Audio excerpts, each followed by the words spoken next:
السلام علیکم ورحمۃ اللہ وبرکاتہ۔ الحمدللہ رب العالمین الرحمن الرحیم مالک یوم الدین ایاک نعبد و ایاک نستعین۔ حضرت سامعین ناظرین، بہن نے سوال کیا ہے کہ کیا عورت دوران عمرہ یا حج یعنی اس دوران اگر اس نے احرام پہنا ہوا ہو تو کیا وہ نقاب کرے گی کہ نہیں کرے گی؟ اگر کر لے گی تو اس کی کیا اس کا کفارہ دینا ہوگا؟ اللہ رب العالمین نے قرآن حکیم کے اندر ارشاد فرمایا وَأَتِمُّ الْحَجَّ وَالْعُمْرَةَ لِلَّهِ۔ سب سے پہلے تو ہمیں یہ بات ذہن میں بٹھانی چاہیے کہ حج و عمرہ جو ہے یہ صرف اور صرف ایک اللہ کی ذات کے لیے ہے۔ حج کا مقصد بھی اللہ کی رضا ہے اور عمرے کا مقصد بھی اللہ تعالیٰ کی رضا ہے۔ یعنی حج جو کرتے ہیں تو اس لیے تاکہ اللہ ہم سے راضی ہو جائے، خالص اللہ کے لیے کیا جاتا ہے۔ عمرہ جو ہے اس کا مقصد بھی یہی ہوتا ہے کہ اللہ ہم سے راضی ہو جائے اور اس کے لیے بھی خالصتاً وہ اللہ کی رضا کے لیے ہی کیا جاتا ہے۔ اس کے اندر کسی دوسرے کی رضامندی جو ہے وہ شامل نہیں ہے۔ تو لہٰذا جب اللہ کے لیے حج ہے، اللہ کے لیے عمرہ ہے، تو پھر انسان کو عمل بھی وہ کرنے چاہیے، ان طریقے کے مطابق کرنا چاہیے جو پیارے پیغمبر کی سنت سے ثابت ہے، جو اللہ رب العالمین نے قرآن حکیم کے اندر اور پیارے پیغمبر نے اپنی احادیث مبارکہ کے اندر اپنی زبان اقدس سے ہمارے لیے جو احکامات بیان کیے، جو ہمیں بات سمجھائی، اسی کے مطابق ہمیں چلنا چاہیے۔ گویا کہ قرآن و سنت ہی ایسے عوامل ہیں کہ جب تک ہم اپنی عبادات کا مرکز اور منبع اس کو بنائیں گے تب ہماری عبادات اللہ کی بارگاہ میں قابل قبول ہوں گی اور منظور ہوں گی اور اس کا ہمیں فائدہ ہوگا۔ جب ہم عبادات تو اللہ تعالیٰ کی کر رہے ہیں، ہم عوامل تو نیک کر رہے ہیں، لیکن اس کا طریقہ اگر سنت کے خلاف چل رہا ہے، اگر قرآن کے خلاف اگر اس کا طریقہ ہے تو یقین مانیے ہمارا وہ عمل کسی کام کا نہیں ہوگا۔ تو لہٰذا ہمیں ہر کام کو کرنے کے لیے ہمیں قرآن و سنت کو فالو کرنا چاہیے، قرآن و سنت کے مطابق چلنا چاہیے۔ قرآن و سنت کے مطابق جب ہمارے اعمال ہوں گے تو وہ ہمارا عمل کیا ہوا اللہ کی بارگاہ میں بہترین عمل ہوگا، اس کا ہمیں ثواب اور فائدہ ہوگا۔ اب آتے ہیں بہن کے سوال کی طرف کہ نقاب کے حوالے سے اگر کسی بہن نے نقاب کر لیا احرام کی حالت میں یا اس نے دستانے پہن لیے احرام کی حالت میں تو اس کے حوالے سے پیارے پیغمبر نبی رحمت صلی اللہ علیہ وسلم نے ہماری کیا رہنمائی فرمائی ہے۔ حضرت عبداللہ بن عمر رضی اللہ تعالیٰ عنہ حدیث کے راوی ہیں، بخاری شریف کے اندر حدیث موجود ہے اور حدیث نمبر 1838 ہے، حدیث نمبر 1838 اور بخاری شریف کے اندر حدیث موجود ہے۔ حضرت عبداللہ بن عمر رضی اللہ تعالیٰ عنہ حدیث کے راوی ہیں، فرماتے ہیں پیارے پیغمبر نبی رحمت صلی اللہ علیہ وآلہ وسلم نے عورتوں کو احرام کی حالت میں نقاب کرنے سے اور گلابس یعنی دستانے پہننے سے منع فرمایا ہے۔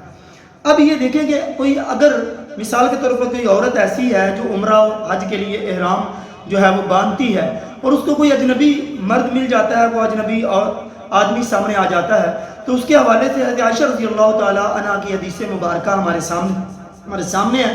امی عائشہ رضی اللہ تعالیٰ عنہ فرماتی ہیں کہ جب ہم کسی عمرہ کے لیے نکلتے تھے، ہم احرام کی حالت میں ہوتے، دوران سفر ہوتے، تو ہم اپنے چہرے کو کھلا رکھتے تھے، اپنے چہرے کو کھلا رکھتے تھے۔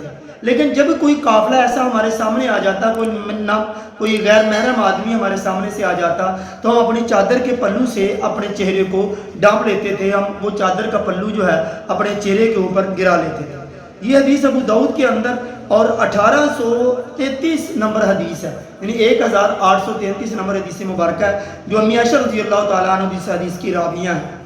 اب دیکھیں ان دونوں احادیث کو جب ہم دیکھتے ہیں، حضرت عبداللہ بن عمر رضی اللہ تعالیٰ عنہ والی اور امی عائشہ رضی اللہ تعالیٰ عنہ والی، اب دیکھیں کہ ان دونوں احادیث سے ہمیں یہ بات ثابت ہوتی ہے، ایک تو پیارے پیغمبر کا حکم ہے کہ ہم اپنے ہاتھوں کو یعنی دستانے نہ پہنیں اور اپنے چہرے پر نقاب نہ کریں، یہ عورتوں کے لیے حکم سیدھا سا حکم ہے۔ اور اگر کوئی اجنبی آدمی سامنے آ جائے تو اس کے لیے بھی اپنا باقاعدہ نقاب کرنے کی ضرورت نہیں ہے، جیسے ہمارے یہاں اکثر لوگ اپنا احرام سلواتے ہیں، سلوا کر احرام کو سلائی کروانے کے بعد وہ اس کا نقاب بنا لیتے ہیں، ناک کے اوپر چادر کر لیتے ہیں یا تھوڑا پورے چہرے کو ڈانپ لیتے ہیں، صرف آنکھیں کھلی رہ جاتی ہیں۔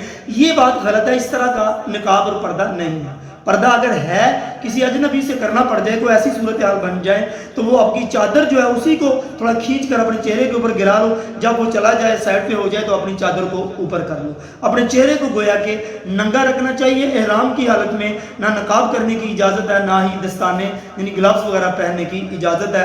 امی عائشہ رضی اللہ تعالیٰ عنہ کی حدیث مبارکہ سے یہ ثابت ہوتا ہے، حضرت عبداللہ بن عمر رضی اللہ تعالیٰ عنہ جس حدیث کے راوی ہیں اس حدیث سے یہ ثابت ہوتا ہے۔ اب ہم بات کرتے ہیں کہ اگر کوئی عورت ایسا کر لیتی ہے، مثال کے طور پر کسی بہن نے ایسا کر لیا کہ اس نے نقاب کر لیا یا اس نے گلوز پہن لیے، لیکن اس کو اس مسئلے کا پتہ ہی نہیں تھا. جب پتہ ہی نہ ہو تو اس پر جو ہے کوئی بھی شرعی طور پر اس پر قدغن نہیں لگتی، اس پر کوئی سزا یا اس کا فدیہ وغیرہ یا کفارہ نہیں ہوتا.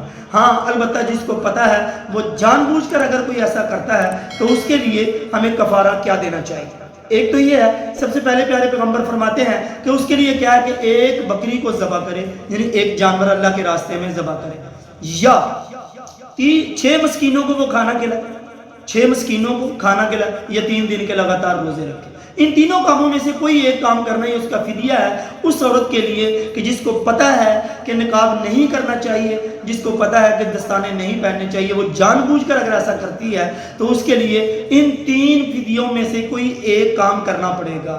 وہ کام کیا ہے؟